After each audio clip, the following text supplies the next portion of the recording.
the vision is coming from the leader. The vision comes and is poured out from the leader. And guess what? The leader of the universe is our Creator. Okay, and so the Creator has a vision. The Father has a vision for a future. And so part of that responsibility of the leader is to not only share the vision with those that he's got under his care, but also to get them from where they are to the end game or the end point of that vision safely and successfully. And to give the tools that are necessary, provide what's necessary to get those under your care from where you need to go, from where you are to where you need to go. So think of it like a shepherd. A shepherd has the flock out there in, we'll call it field A, and is trying to get them successfully over to field B. So the shepherd knows how to get from A to B, but the shepherd's job is to get the flock from A to B safely and successfully, and keep them safe from harm along the way. And so the Father has a vision, and so it's our responsibility to come in line with his vision. There is no obligation on his part to come in line with your vision, because this isn't about you. It's about him. So hopefully that makes some sense and that's clear. We have to come into alignment with his plan, his vision, his process of doing. And also, as a shepherd, he has a way he prefers that things are done along the way. And Yeshua speaking is saying, look, I know your works. And he's saying, look, but because you're lukewarm, I'm going to vomit you out of my mouth. That's probably something we should avoid. That's probably something that should be really a sort of a wake-up call. Hey, whatever he's talking about right here, I want to make sure I'm not doing this. Because if it's something that he wants to vomit out of his mouth, that doesn't sound good, because it's not. So he's saying here is in order for him to work with you, it's a lot easier to work with you if you're hot or if you're cold. Now, why would that be? Well, if you're hot, you're excited, you're ready, you're moldable in his hands like a clay that's gotten warmed up and it's soft and it's ready to be pliable and moldable. And so he can do something with you because you're excited, you're hot, you're on fire, so to speak. But the same comes around to if you're cold. Because if you're cold, you're not doing anything. And so he can cause and allow things to happen in your life that would wake you up, get your attention. But what if you're lukewarm? What does lukewarm look like? Look like? Lukewarm looks like, I think I've arrived. I think I'm okay. I don't need anything. I have need of nothing. So now that's really hard for the Father to work with because you already think you have. The cold person doesn't know they don't have, and you can show them that pretty quick. The hot person knows they don't have and they want. So he could work with that. The lukewarm person thinks he already has and is not interested. He's already complacent and comfortable and just kind of chugging along at that lukewarm place. Sometimes we need to have a serious mall map moment. I don't know if that made sense to you. You know, like at the mall, they have that map that says you are here. We need to have a serious mall map moment. I just invented that. I don't know if anybody will ever use that again, but in other words, when you look at the map, because you're trying to get to, say, Macy's, but you're over at JCPenney's and you're not sure where it is, you're looking on the map. Now, the bigger stores, you usually know where they are, but then sometimes those little ones that are like the boutique stores, you have to look on the map for. But the map does what first? It says, you are here, right? Because that's the first thing you got to figure out is in perspective, because the mall can be big, and if you're in a big mall, you can get lost, and you kind of get turned around. So even if you know the big store like JCPenney's or Sears or whatever, Macy's may be around the corner somewhere, you got turned around and you're not really sure where you are.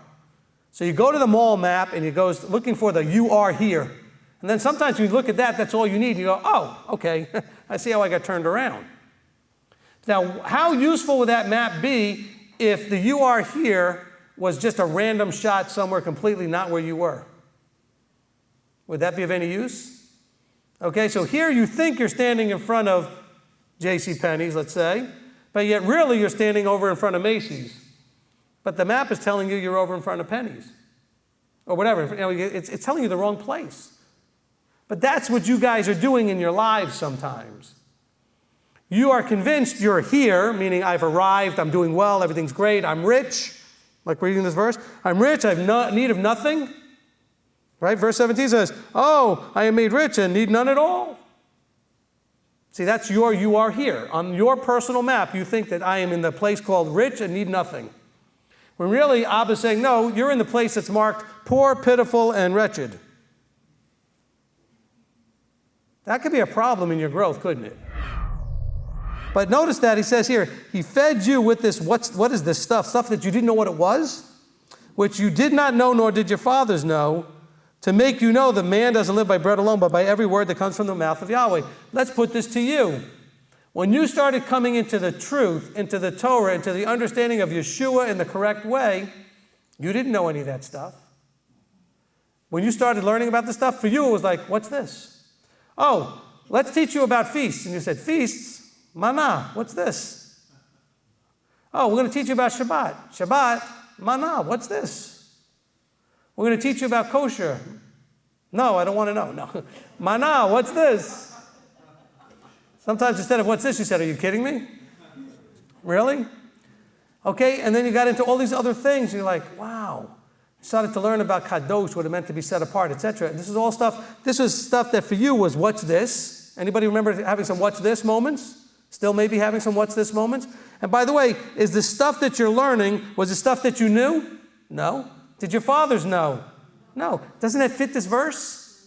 So he fed you with stuff that you didn't know and your fathers didn't know, so that you would learn what? To learn that you don't live just by what man thinks they know, but you live by what Abba teaches you to know. You don't live just by what man thinks they know, because man thinks he knows a lot. We think we're so smart. We think we figured it all out. But he says, no, you don't live by that bread. You live by every word, every understanding, every instruction that comes out of the mouth of Yahweh. And he says, my brothers, count it all joy when you fall into various trials. And this is when everybody says, okay, Yaakov's lost his mind. He's gone off the deep end because he wants us to count it all joy, not just a little bit of joy, but all joy when you fall into a trial. I have to admit, when I first read that, I also thought, okay, James, you've kind of lost it a little bit. This can't possibly be what you're talking about. But guess what? You just read Deuteronomy 8:2, didn't you? So what does Deuteronomy 8:2 say? It says that he's wanting to test you to prove whether it's in your heart to keep his commandments or not. Guess what the purpose of a trial is? To do exactly that. So what James is saying is, look, when a Deuteronomy 8:2 moment happens, you should count it joy because it's an opportunity to impress your father. Does that make sense? So if you have that context, now you can understand what James is talking about. Makes some sense, doesn't it? Count it all joy when you have given a moment to prove to your father that it's in your heart to keep his commandments. He says, knowing that proving of your belief works endurance. So you see, now he continues to say, because the trial is to prove your belief. In other words, what's in your heart, whether to keep his commandments or not. Because what is belief? We're going to read about that later as we get into further into James, into chapter 2. But we understand that belief is simply a three-dimensional action that we see as works, manifest that belief. There's a connection to what we think and then what we believe about what we think, manifesting it into the three-dimensional world as actions. Because what you do tells me very clearly what you believe. What comes out of your mouth doesn't really tell me anything about what you believe, because what you say out of your mouth could be anything. But if I watch you, I'll see if the words out of your mouth match the walk that you walk. You know, does your talk match your walk? Verse 7, for that man should not think that he shall receive whatever from the master. He is a double-minded man, unstable in all his ways. Okay, so now we get to the heart of this thing. He says, look, it's this double-minded thing that's the problem. If you go asking in doubt, what you're simply saying is, I'm going to go and ask, and if I like it, I'll do it. If I don't like it, I won't. In other words, you're inserting yourself into the situation.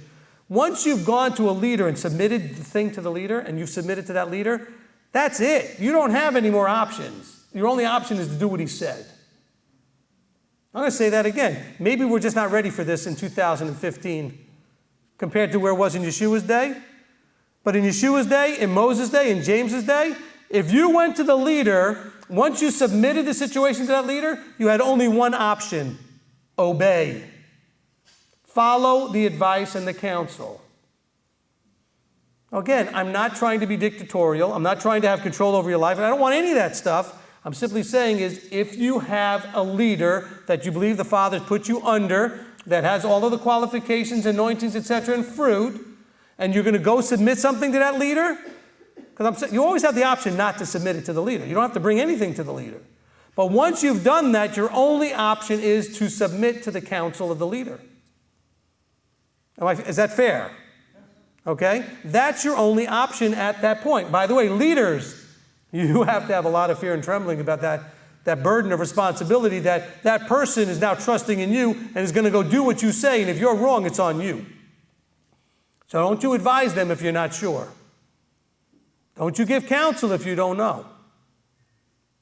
Hopefully there's a very, very fearful position being in this leadership position, and it's not something anybody should take lightly, even in the slightest.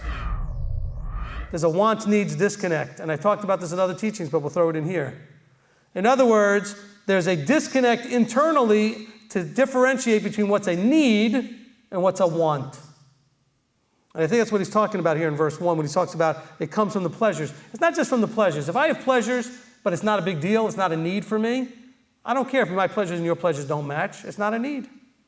We all want everybody to agree with us and do what we do and think how we think and everything. That's a nice kind of thing we all would like to be there.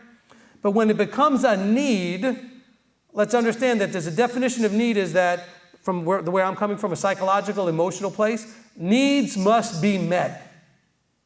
Needs like breathing, food. Okay, needs must be met. So when we have something elevated to a need that was a want, we will now do the same thing we would do to get a need. What am I talking about? If I walked over to you when you were laying down and I put a pillow over your face, there's probably almost nothing you wouldn't do to get that pillow off so you could breathe, because you have a need called breathing. All right, so here I am trying to smother your face. You're going to kick, scratch. There's nothing you wouldn't do to try. Even if you were on a higher, you wouldn't even care if you might kill yourself trying to get off of this thing, rolling off of the table, whatever it was. You need to get, whatever it takes, right? A need. You're going to do anything to breathe. Now, at first, you may think it's goofing off and this and that, but at some point, you're going to realize, I need to breathe. Well, what if you have a need for me to see the calendar the way you do, or a need for you to see the Sabbath the way I do, or a need for you to see the Kashrut the way I do, or a need for you to see the nature of Elohim the way I do, or a need for you to see grace the way I do, or a need, you see what I'm saying? What if you have a need for those things? So don't you see that really, where do the fightings come from? It comes from a need-wants disconnect is where it comes from. Because people are needing something that really is a want, and they're fighting because it's a need. Because you will fight for your needs to be met. He says, don't judge lest you be judged. And so people argue with me, but we're supposed to be judges. No, we're not supposed to be judges. We're supposed to use judgment. And every time I say that, people get it wrong, and I don't know how to say it any clearer. Yes, if I see a bunch of people using foul language, chugging down Jack Daniels and whatever else they're doing and mocking some woman walking by and making fun of her in lewd and lascivious ways, I can use discernment not to go hang out with them. Exactly. However, it's not my job to judge them and say, look at those losers and those sinners. That's not my job. You see what I'm saying? I'm not going to label them. That's judging. I will use judgment to not go and associate. I know enough in discernment to say, I probably don't need to be involved in that. However, I'm not going to judge the person who is doing the that, whatever the that is. You see the difference, hopefully.